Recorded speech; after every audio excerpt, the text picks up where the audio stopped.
Sebuah momen yang langka saat Atletico Madrid mencukur Real Madrid dengan skor telak 3-1. Pelatih Italia memilih untuk memulai dengan 5 gelandang tengah di Metropolitano, tetapi tidak berhasil sama sekali karena Los Blancos kalah 3-1. Padahal dalam 5 pertemuan terakhir sebelum laga kali ini, Real Madrid mendominasi dengan 3 kemenangan, Atleti hanya menang sekali dan imbang sekali. Hasil imbang ini terjadi di awal tahun pada Februari 2023. Lalu apa yang salah kali ini? Apakah Ancelotti salah taktik atau strategi Diego Simeone begitu hebatnya? Dan apa yang menarik juga, ternyata bukan hanya Atletico Madrid yang menang di laga ini. Mari simak penjelasannya. Ancelotti terlambat menyadari kesalahannya. Real Madrid yang diasuh oleh Carlo Ancelotti sebelumnya tampil tak tergoyahkan di setiap pertandingan besar. Mereka bukan tim yang takut pada lawan-lawan yang dianggap berat. Ancelotti selalu punya sistem dan filosofinya sendiri setiap menghadapi lawan yang berbeda. Tapi tidak ada rival yang mampu membuat Real Madrid harus melakukan perubahan besar saat menghadapinya. Tapi itu semua kini berubah pada laga melawan Atletico Madrid. Ancelotti melakukan kesalahan taktis yang langka dalam salah satu hari terburuknya sebagai manajer Real Madrid. Ia membuat sistem permainan yang membingungkan pemainnya sendiri dan membuat timnya diserang balik oleh Atletico, dan akhirnya kalah 3-1 dalam derby Madrid. Masalah-masalahnya sudah tampak jelas dari awal ketika Atletico Madrid melakukan serangan balik cepat di sayap kiri. Samuel Lino bebas dari penjagaan dan bisa melihat ruang terbuka di pertahanan Madrid, dan bisa mengirim umpan silang yang disundul oleh Alvaro Morata. Atletico menambahkan gol kedua tidak lama kemudian. Gol ini datang dari pemain sayap Saul Niguez yang sedang hot-hotnya setelah sempat terlupakan dipinjamkan ke Chelsea. Umpannya disambut oleh Antoine Griezmann yang benar-benar tanpa pengawalan dan berhasil membuat timnya unggul 2-0. Gol ketiga hampir identik. Saul kembali memberikan umpan untuk Morata yang menyelinap menghindari 3 bek Madrid yang berdiri diam saja. Dan ketiga momen penting itu menentukan hasil pertandingan. Ancelotti memainkan 5 gelandang dan tanpa striker sejati, menempatkan Jude Bellingham di sayap dan meminta Luka Modric yang sudah berusia 38 tahun untuk tampil kedua kalinya dalam 2 pertandingan berturut-turut. Serangan Madrid sangat tidak terkoordinasi. Satu-satunya gol datang dari tembakan Toni Kroos. Dan Ancelotti baru menyadari kesalahan taktiknya di menit-menit akhir pertandingan. Ancelotti akhirnya meninggalkan sistem baru yang ia gunakan dalam laga ini dan kembali beralih ke formasi berlian 4-4-2 yang sebelumnya telah memberikan banyak kemenangan bagi Real Madrid musim lalu. Tetapi kesalahannya sudah terlanjur menyebabkan kerusakan dan Los Blancos akhirnya kalah di derby Madrid ini akibat kesalahan taktis dan pertahanan yang buruk. Strategi Diego Simeone dan peran Alvaro Morata.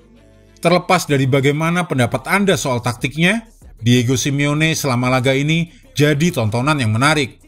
Ia mondar-mandir, teriak-teriak, memukul-mukul langit selama 90 menit.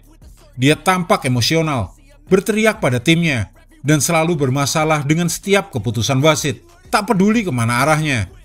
Tetapi strateginya berjalan sangat baik. Ada banyak taktik khas Simeone di laga ini. Atletico bergerak dengan cepat, sangat tajam dalam serangan balik, dan timing mereka merebut bola sangat sempurna. Meski ini bukanlah tim Atleti terbaik, dan juga bukan yang paling menghibur, tapi Simeone harus diakui punya keahlian taktik tersendiri untuk menghadapi pertandingan besar. Sementara itu, brace dari Alvaro Morata terbukti sangat penting di laga melawan Real Madrid. Peran Morata di sini sangat sederhana dari sisi serangan. Pemain depan ini hanya menyentuh bola sebanyak 28 kali sepanjang pertandingan dan jarang terlibat tanpa bola.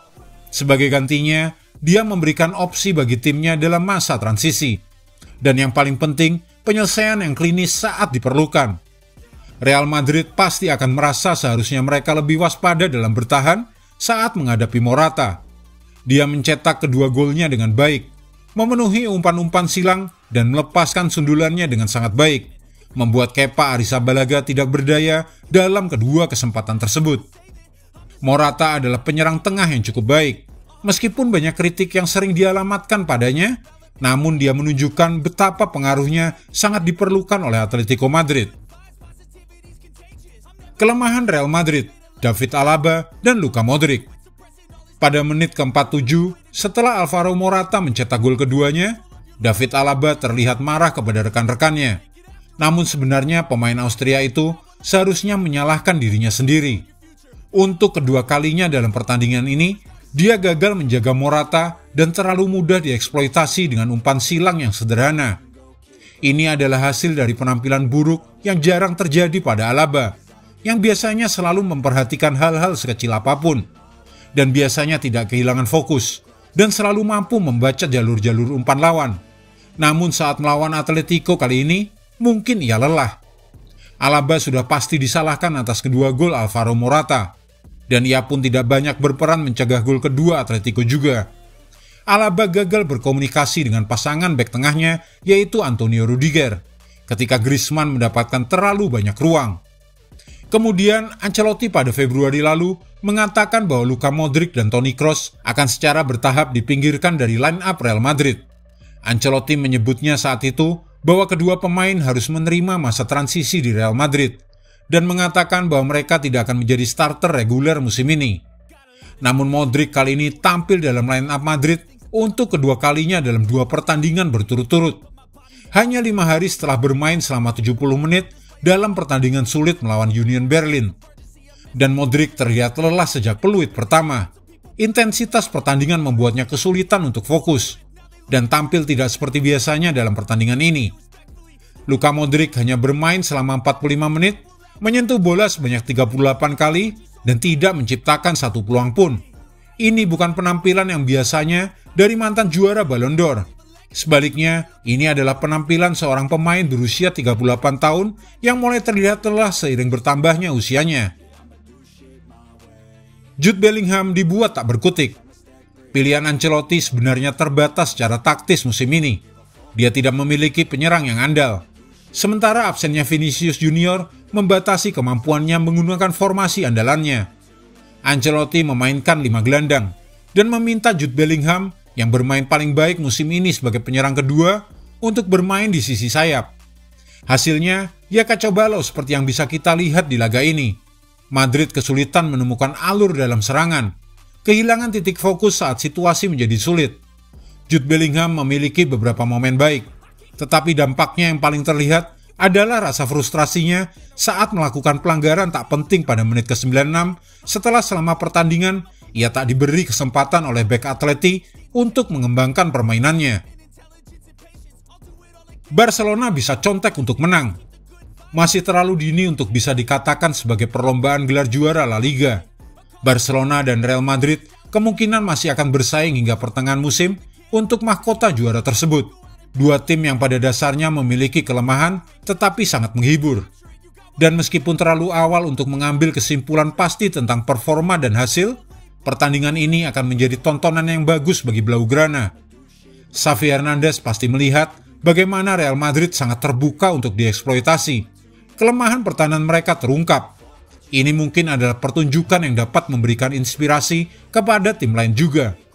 Serang Real Madrid dengan serangan balik cepat, eksploitasi sayap mereka, dan Anda akan memiliki peluang. Dan jika pertandingan ini menunjukkan kelemahan terbesar Madrid dan memberikan petunjuk kepada tim lain bagaimana mereka bisa meraih 1 atau 3 poin dari Los Blancos, maka Barca mungkin memiliki keunggulan dalam beberapa pekan mendatang. Jika Anda menyukai video ini, jangan lupa klik like, share, subscribe, dan tendang loncengnya agar tak ketinggalan update terbaru dari kami.